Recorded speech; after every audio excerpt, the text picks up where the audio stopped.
All right, here are my audience members, if they can wave for me. All right.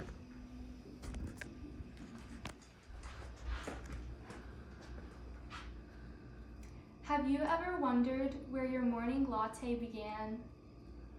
For over 1,000 years, others have sipped coffee as a part of their daily ritual. Coffee is more than just a drink, but a tradition. From ancient Ethiopia and European coffee houses to commercialized global industry, coffee has and continues to shape societies. Today, I will discuss the history of coffee culture around the world. In the 21st century, we know coffee culture to be cafe study spots and specialty drinks, but where did it begin? As a coffee lover myself, I've always been curious about the story behind my favorite drinks. Through reading scholarly texts, articles, and studies, I've developed a solid understanding of coffee's journey from its origin to its role in global culture.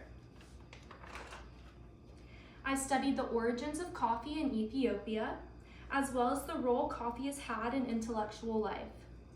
I also studied the commercialization of coffee in the modern era. Coffee remains one of the most consumed drinks around the world.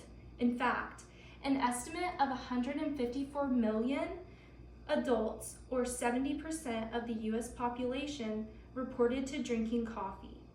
49% reported to drinking coffee daily. Coffee's widespread consumption is important and demonstrates how it connects people across different countries and lifestyles. The purpose of my speech is to inform my audience about the history of coffee culture.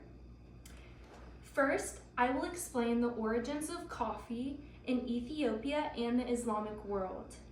Second, I will describe coffee houses in European society. Third, I will examine the modern global coffee culture. Let's begin with the origins of coffee in Ethiopia. Coffee first originated in Ethiopia and spread throughout the Islamic world. Coffee is believed to have originated in Ethiopia in the 9th century, where legend tells of a goat herder named Khalid who discovered its energizing effects after his goats ate the coffee berries. By the 15th century, coffee was on plantations in Yemen, where it spread throughout the Middle East and became essential to religious practices, helping worshipers stay awake during prayers and daily social life.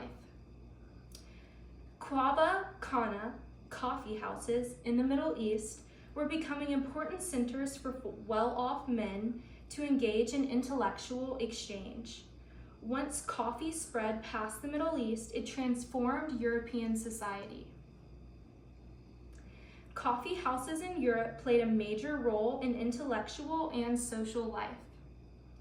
Coffee was introduced to Europe in the 17th century, first through trade in Venice and later in England and France.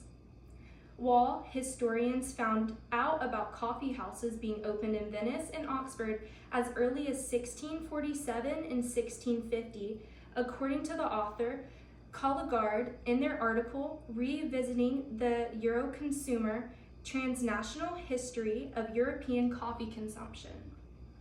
Coffee houses in England picked up the name penny universities because with the cost of just 1 penny, you could buy a coffee and engage in mental stimulating discussion.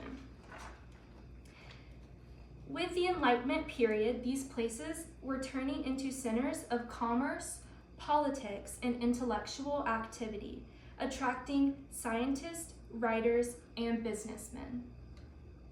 Coffee continued to expand, and coffee as an expensive luxury good belongs in the Renaissance and early modern consumerism, as this is when it became a commodity with lots of value socially. As time continues to move forward, what first could be bought with the price of a penny has now turned into a modern, multi-billion-dollar market. Now, I will examine modern global coffee culture. In the 20th century, The commercialization of coffee, led by brands such as Starbucks and Dunkin', has helped shape the worldwide second wave of coffee culture, introducing specialty drinks and integrating coffee into popular culture. Today, collaborations with celebrities such as Sabrina Carpenter with Dunkin' Donuts highlights how coffee has become cultural and lifestyle phenomenon beyond just a beverage. This movement emphasizes the preparation, importance of fair trade practices, and specialty coffee. For example, many coffee brands lean into seasonal and specialty releases. Coffee culture is very much international in the modern world. Consumers now have very easy access to coffee beans and different flavors from Ethiopia, Europe, and many other regions. Coffee brands such as Starbucks have also globalized and made internationally known culture. Now that we have seen how coffee started, grew, and finally expanded worldwide, let's go over what we have learned. The purpose of my speech was to inform my audience about the history of coffee culture. First, I explained the origins of coffee in Ethiopia and the spread throughout the Islamic world. Second, I described the rise of coffee houses in European society.